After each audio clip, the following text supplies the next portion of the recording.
Paragraphe 3. La célérité d'une onde. On a vu que une onde progressive, c'est la propagation d'une perturbation dans un milieu. La célérité de l'onde, c'est quoi? C'est la vitesse avec laquelle se propage cette perturbation.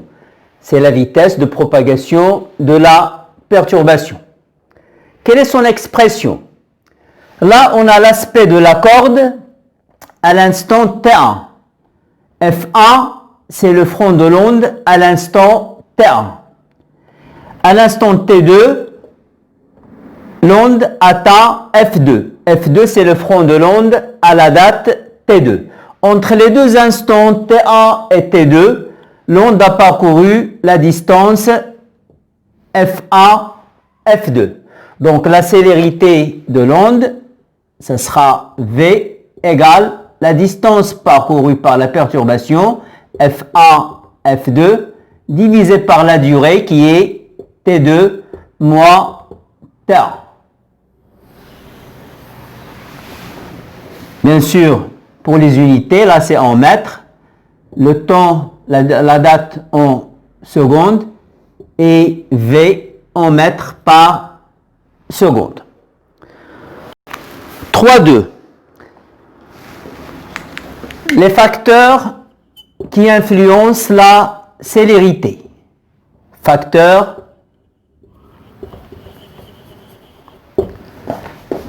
qui influencent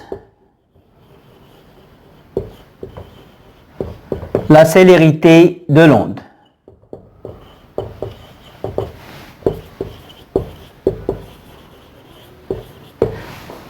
Eh bien, la célérité de l'onde dépend des caractéristiques du milieu où elle se propage, en particulier de son inertie et de sa rigidité. Par exemple, dans le cas de la corde, cas de la propagation le long d'une corde, cas de la corde.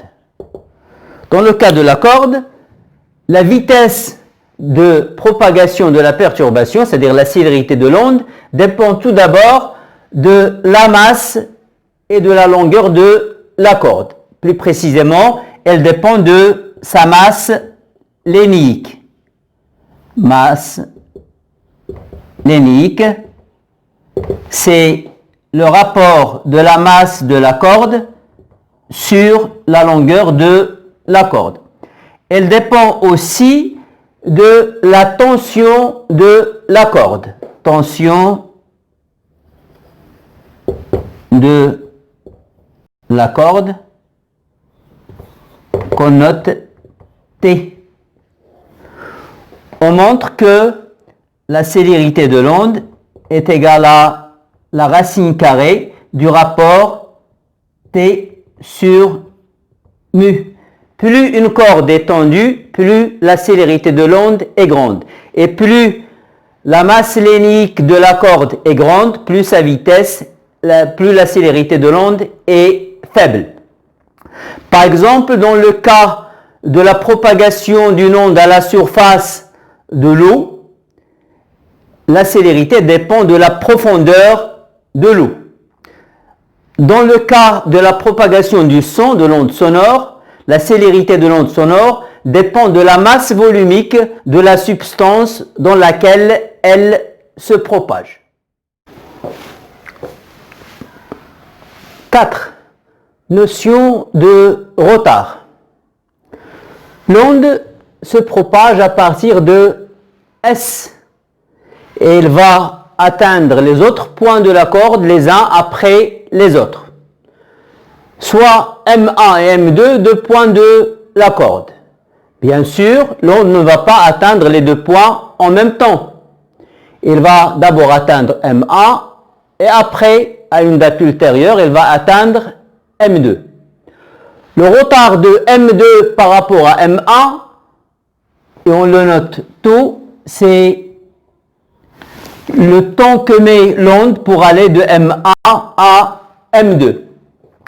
Sa valeur, sera, on va la voir à partir de la formule de la vitesse, de la célérité. La célérité de l'onde V, c'est la distance que parcourt l'onde, MA, M2, sur le retard de M2 par rapport à MA. V est égal à MA, M2 sur tau. Donc, le retard de M1 par rapport à M2, c'est tau qui est égal à MA, M2 sur la célérité de l'onde. C'est le retard de de M2 par rapport à M1.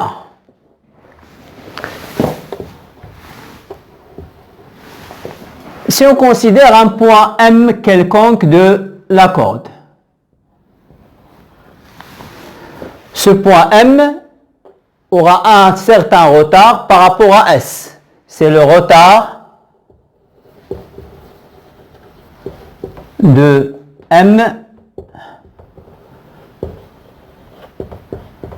par rapport à la source S.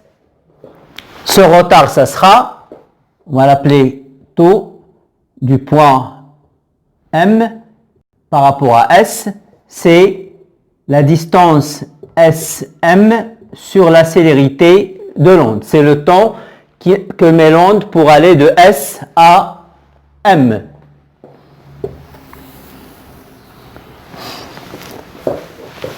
Au cours de cette propagation, qu'est-ce qui varie dans le milieu? C'est la position du point. On va appeler cet axe, on va l'appeler l'axe Y. Donc, lorsque S se déplace, c'est son ordonnée Y qui change.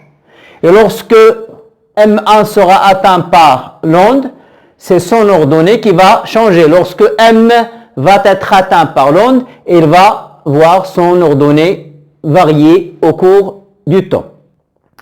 Et ce que va faire M à un instant donné, T, S, il l'a déjà fait à un instant ultérieur, à un instant antérieur, T moins tau. Si tau M est le retard de M par rapport à S, l'ordonnée de M à l'instant T, il sera égal à l'ordonnée de S à l'instant T moins tau M. Tau M, c'est le retard de M par rapport à S, le retard de M par rapport à S. Donc, ce que va faire M à l'instant T, S, elle l'a déjà fait à l'instant T moins tau M. C'est la relation entre l'élongation du point M et celle du point S. 5. Sens du mouvement d'un point, un point du milieu de propagation. Le point S, il s'est déplacé vers le haut et après il est revenu à sa position initiale. Tous les points vont refaire le même mouvement, mais avec un certain décalage temporel. Et chaque point va calquer le mouvement du point qui est juste avant. Il va imiter le point qui est juste avant. Le sens de la propagation est celui-là. Par exemple, ce point, qu'est-ce qu'il va faire? Il va imiter le point qui est juste avant. Le point qui est juste avant, il est plus haut que lui, donc ce point, à cet instant, c'est-à-dire à l'instant T1, il va se déplacer il se déplace vers le haut, c'est-à-dire dans le sens de l'axe OY. Ce point, il va imiter le point qui est juste avant, qui est plus haut que lui, donc il va se déplacer comme ça. Ce point, il va imiter le point qui est juste avant lui et qui est plus bas que lui, donc il va se déplacer vers le bas. Ce point, elle va imiter le point qui est juste avant, qui est plus bas que lui, donc il va descendre.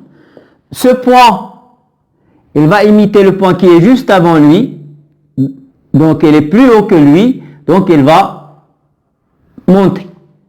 Donc, avec cette méthode, on peut déterminer le sens du mouvement de chaque point du milieu. Il suffit de regarder le point qui est juste avant. Est-ce qu'il est plus bas ou plus haut? Par exemple, ce point-là, qu'est-ce qu'il va faire? Il va monter. Ce point, il imite le point qui est juste avant, donc il va descendre, etc. 6. Relation entre la longueur de la perturbation et sa durée. C'est quoi la longueur de la perturbation? C'est la longueur qu'occupe la perturbation sur le milieu de propagation. C'est cette longueur. C'est cette. Là aussi, c'est L, la longueur de la perturbation. Donc L, c'est la longueur de la perturbation.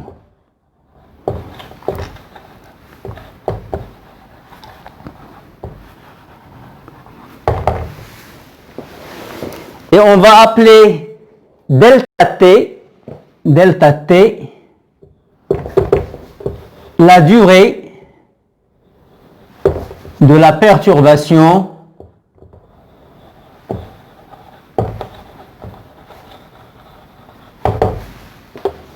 d'un point du milieu.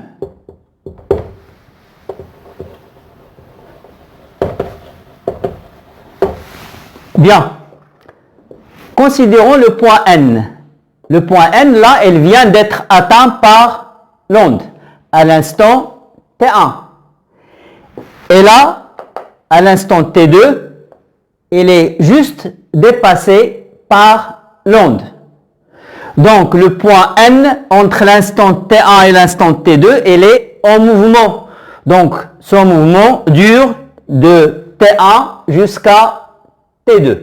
Donc, delta T, dans notre cas, c'est T2 moins T1. Entre l'instant T1 et l'instant T2, l'onde a parcouru quelle distance? Regardez. À l'instant T1, c'est le front de l'onde qui est au point N. Et à l'instant T2, c'est l'arrière de l'onde qui est au point N. Donc, entre l'instant T1 et l'instant T2, l'onde, le front de l'onde s'est déplacé de la distance petit l. Donc, entre T1 et T2, la perturbation